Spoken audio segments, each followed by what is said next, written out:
Broadcasting from the business capital of the world, this is the Podcast Business News Network. All right, guys. Hey, welcome back. I am joined by an amazing guest. Mr. David Hill is here. David, welcome back to the program. Thanks for having me again, sir. So, David, let me just tell the audience a little bit about you. You're the owner at Today's Climb. You're down there in Indian Harbor Beach, Florida, and the website is todaysclimb.com. Can you tell me a little bit about Today's Climb? And then I want to ask you about something real serious that happened last show, but I just want people to know who you are first, in case they don't know. Yeah, I'm just a guy that went through, everyday struggles and actually really let it affect me. And I just want to give back by helping people through it. So I started Today's Climb. We can say it's the life coaching, but I like to say it's just mentoring and helping people through their everyday struggles, so they don't get in a dark, deep, isolated hole. And, just sometimes you got to wrap your arm around people and help them. And, people can reach me, todaysclimb.com, or call me up 321-591-1818. And we can have a nice talk, see where it goes from there. So what happened was last week, you're such a great guy. Like you said, you help people out. This is what you do, as a profession, and you help out someone who lives with you. Can you tell me about that? Yeah, I live with my grandfather, and, I actually take care of him. And right when we were starting to get into the show, I myself had to cut it short because I had to call the EMTs to, my grandfather's on oxygen, heavy COPD, and just other health issues, and he was struggling to get some air. So that's one of those,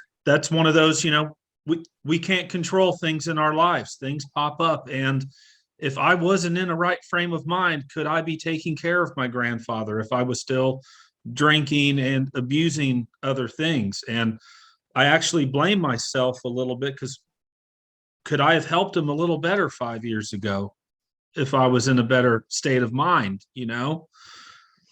Wow. And it was, it's just like a glimpse into who you are, because here you are, you're getting ready to come on the air with me so you can help other people, right? And then all of a sudden, someone that you're helping, you have to call 911. You gotta, and you did it so calmly. And it was just, somebody who has thrown that life preserver out to someone before. I could totally see it. And I was thinking about, how it went. So tell me how it did go. And is he back home with you now, or?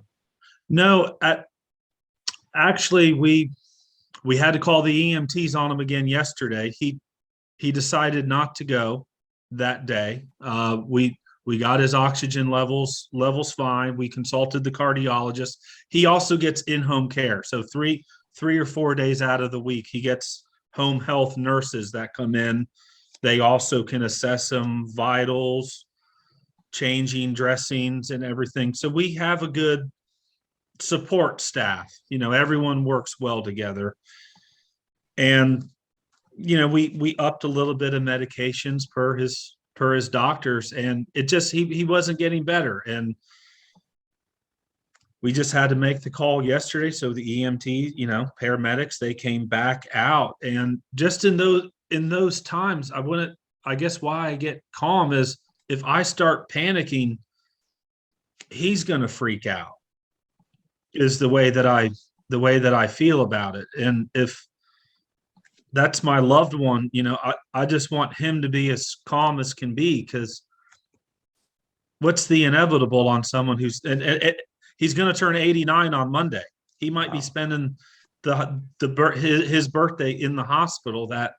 Why not just make him happy? Just be calm, because let's face it, what is the outcome in a year or two?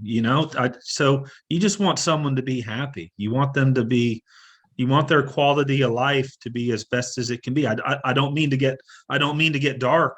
No, you're not at all. This is life.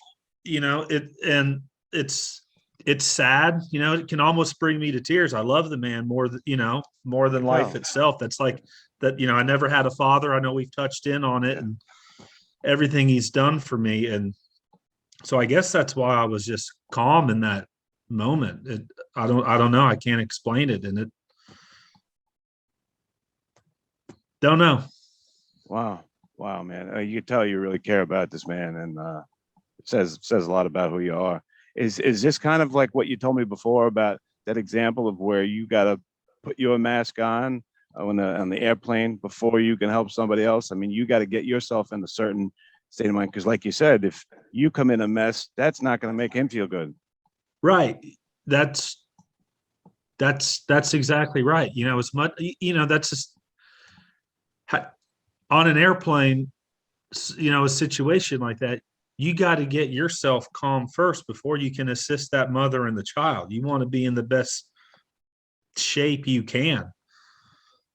You know, I hate to, you know, so if you're calm and collected, you're going to be able to offer more to people. Now, I'm not saying in a shit scenario bullets start flying if I'm not going to be wetting or crapping myself. I mean, I hate to say it, there's people out there. I really feel for people that have gone through that. I'm not throwing shade. So you know, No, I don't understood. I don't mean to cross that bridge, and No, you you're know, good. don't cancel me. I'm not, you know, No, you're good, man. You're all right. This is from the heart, and it's no, real. but you know, there's a lot of serious things out there, and I don't know. Uh, Probably just play it by the situation, but you know, what good does it do running around with a chicken with your head cut off? Yeah, yeah. So, um, can you tell me what separates you from other, uh, we like to say life coach, but you were saying mentors and support system. What makes you different than other people in your field? Well, honestly, I really haven't met too much of them, so I don't really know. But I want to just say for me is I just think I can relate to the person. Hmm. When you can relate to somebody that you're speaking with, and you kind of have that bond, like just in the matter of these episodes we've done, sir, I feel there's that rapport. Yeah, no we've doubt. already we've already established that. And when you establish that with somebody, you know, you can open up different channels. You know, your comfort level, you feel you can talk about certain things without first talk getting personal of you know, there I don't know. And then when somebody else is going through something dark, you just want them to you want them to feel better. I'm willing to do everything I can because I know what that feels like. It's the shittiest situation. Part of my language. There's no other Okay. way to. It's. Oh man, you just feel like everything's caving in. Everything you do is wrong. You try so good not to do it, but you end up walking on eggshells, and you end up failing more because you try to be perfect, and everything just, I don't know. It's not anxiety, but you're just destined to fail because you're not succeeding at anything, and you fall back onto that because you know.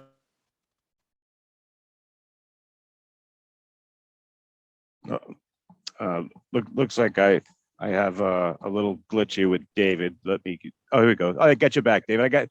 You froze up on me for a sec. No big deal. I got you back. Oh, sorry about that. You know, so it's one of those, you know, just having that good connection with somebody and staying focused with them.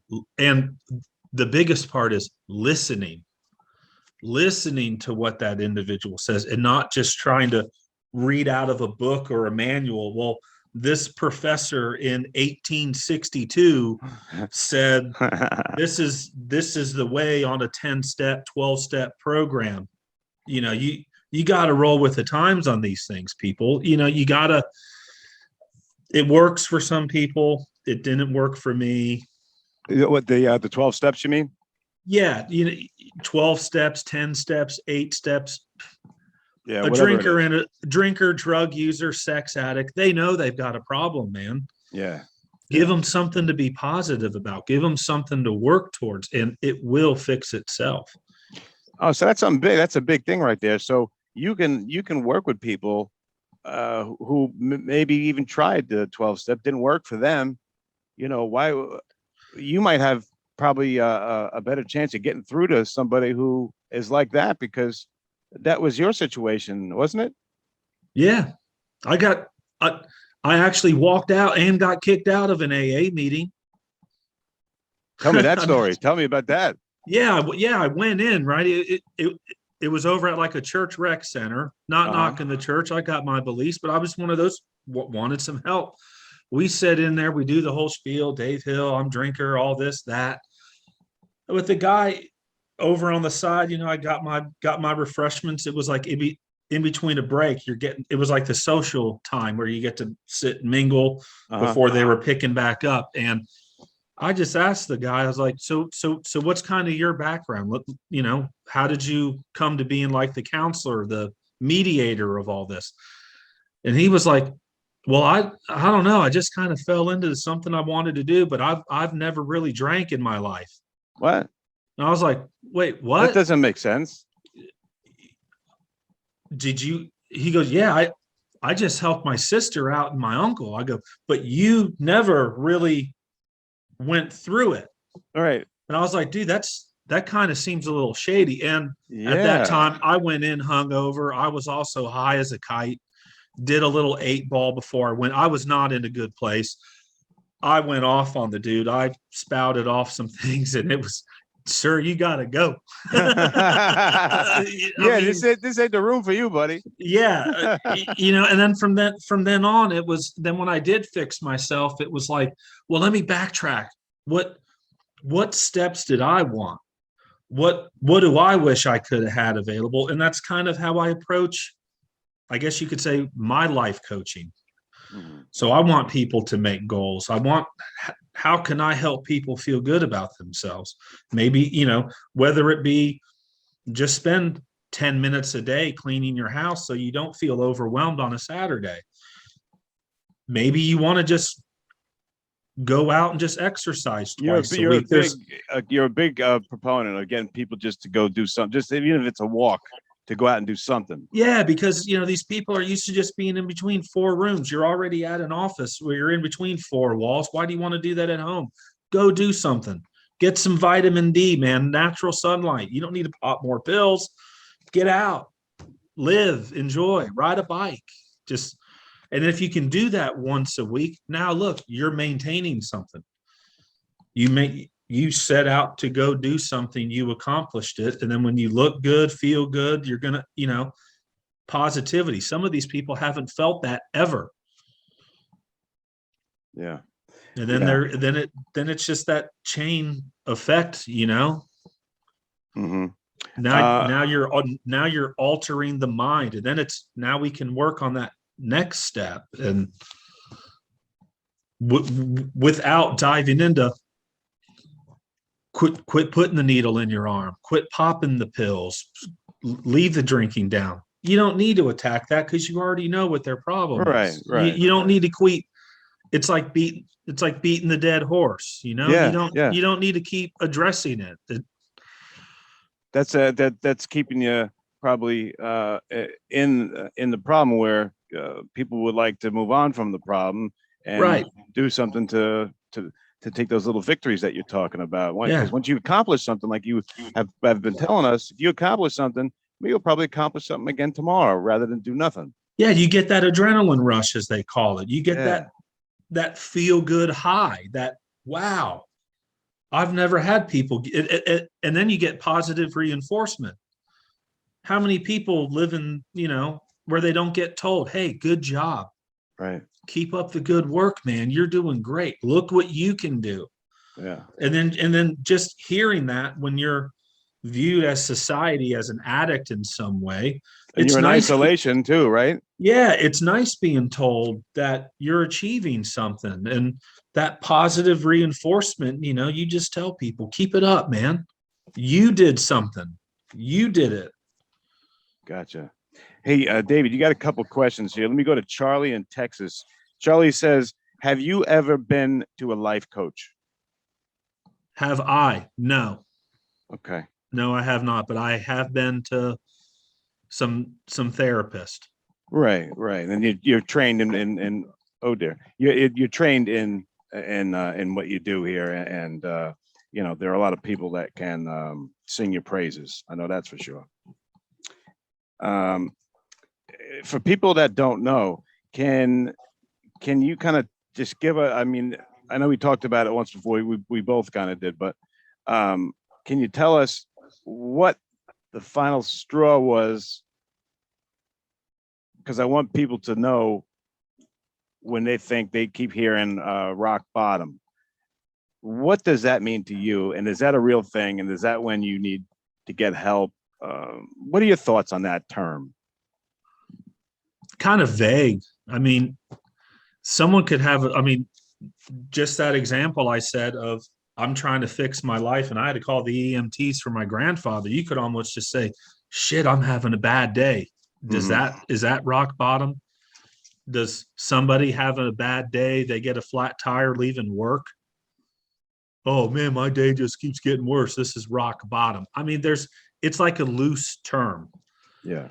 What I think about it is when it physically starts affecting your health and well-being. So like for me, it was going in and finding out,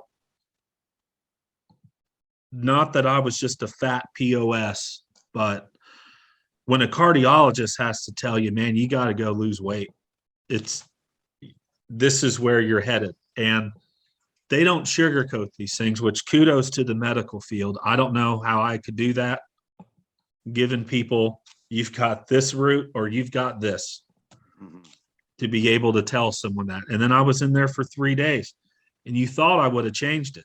Nope. I went to a binge drinker on a Friday and Saturday, and it took me from May, and I finally got my shit together in September. Part of my French, and that was when I tried losing weight with my primary care doctor. She tried adjusting my diet, it didn't work, and she sent me to this nurse practitioner, and he just looked at me and goes, "Do you even want to change?" Oh. And I was like, "Why? What do you mean?" And he goes, "Well, because if you're not, you're wasting my time." Oh. And it was it was like the way that he did it was he started holding me accountable. So he just tweaked me on a few things, and he goes, "Come back in 2 weeks." He gave me a little bit of what to do. Damn if I didn't lose five pounds. Okay, now you've got my attention. Then he goes, "Come back in a month." I lost 20 total pounds. So that's now 25 pounds just from seeing him. Then it was just, it fixed itself. So that point of going to see him was really, that was my low, because I wasn't fixing anything. I was tired. I was ashamed. My feet were swollen like elephant feet. Belly was hanging over my britches. I had what they call a dicky do. What's that? Your belly hangs over, you can't see your dick. I had friends that would come up and hand me a broom handle and go, "You need to hold your belly up." Oh my God. I mean, oh, you know what they call the truffle shuffle, shake your belly fat. I mean, I was, but I don't know, that to me, that was the lowest of the low, not being in the hospital. It was knowing,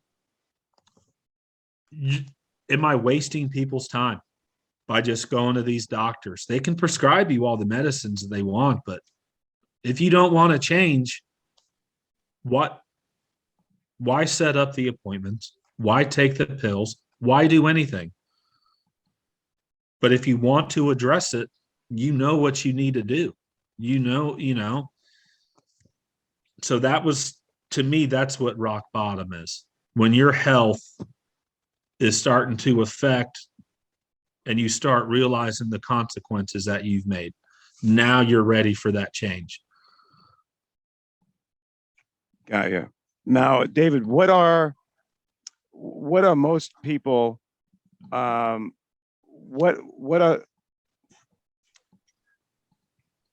long do people usually do one-on-ones with you? Do they sign up for one session, 3 sessions? do you do group? Tell me about how your coaching is set up, basically, is what I want to know. Well, they can do a pay by session, but what I found to starting off to have people that get the most successes, they just do a 1 month. And in that 1 month, they get 4 1-hour sessions once a week. So we get 4 1-hour sessions. And then in that week, middle of the week, there's a 20-minute check-in, up to 20 minutes. It could be a quick 5-minute talk, and that's where we set up the next appointment. We just make sure you got any questions. Hey, you hitting your goals? What's the plan for the week? Just like follow-up questions, just to maintain. And then they get direct email access, direct email, call, text. We all struggle with things. You need to reach out, it's almost like the liaison. You need help with something, email me. I may not always answer my phone, but I got you. The only dumb question's the one not asked, is the way, that's how I live. I do ask stupid questions, but at least I know I asked it. Yeah, understood. And we talked a little bit before about getting people into programs. Is that on the individual's choice? I know you might not recommend it, but would you try it? Would you tell people if they have maybe they're on the fence about it, would you say go try it? Or are you adamant about no doing 12-step? No, I do. I mean, 12 steps vague. I actually recently referred one.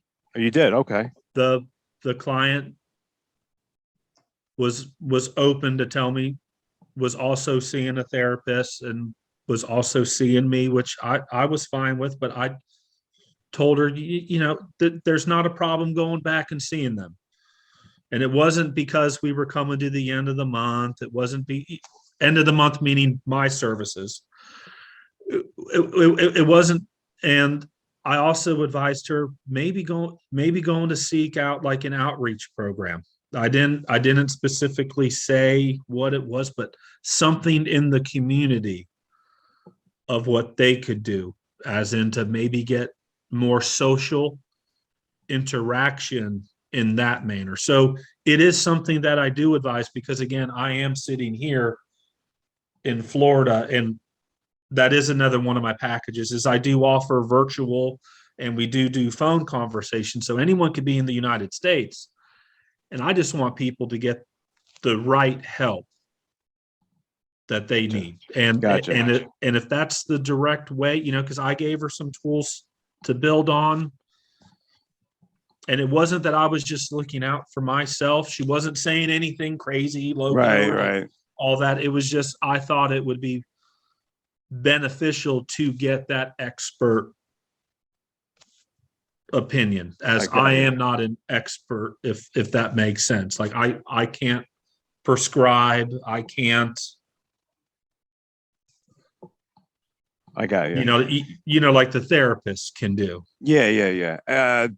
David, I'm speaking with David Hill, the owner of Today's Climb. And Mr. Fiducic, should I end with this question? Or yeah? Okay. We got to end here because we got 1 minute left. In the last minute here, John from AC says, I was a great student and a great writer, and I want to write a book, but I just can't get it started. Can you help me? Sure.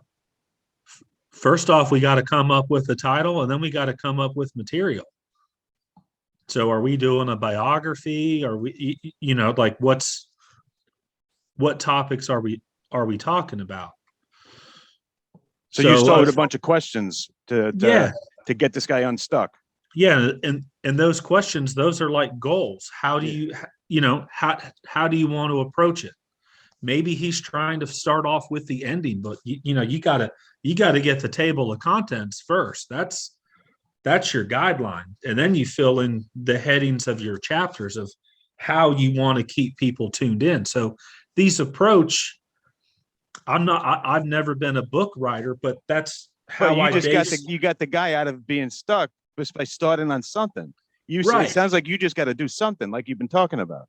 Correct. So all these things that's just how you can imply a goal-based theory. It doesn't have to be for a book writer or to do exercises. These little approaches, you start asking questions, they start feeding back. Now we're playing some music, man. Now I see what you're saying now. That You know- brought it to made it clear. we're juking and jiving now. I mean, Awesome. Hey, David Hill, I wish you the greatest holiday and Easter's coming up. Same to you. Enjoy that, man. Thank you, my man. And I hope that your grandfather's okay, and that I can't wait to talk to you next. So thank you very much. Appreciate that. Thank you. And I'll see you later. We'll be right back, Everyone guys. Stay right there. David Hill, everybody.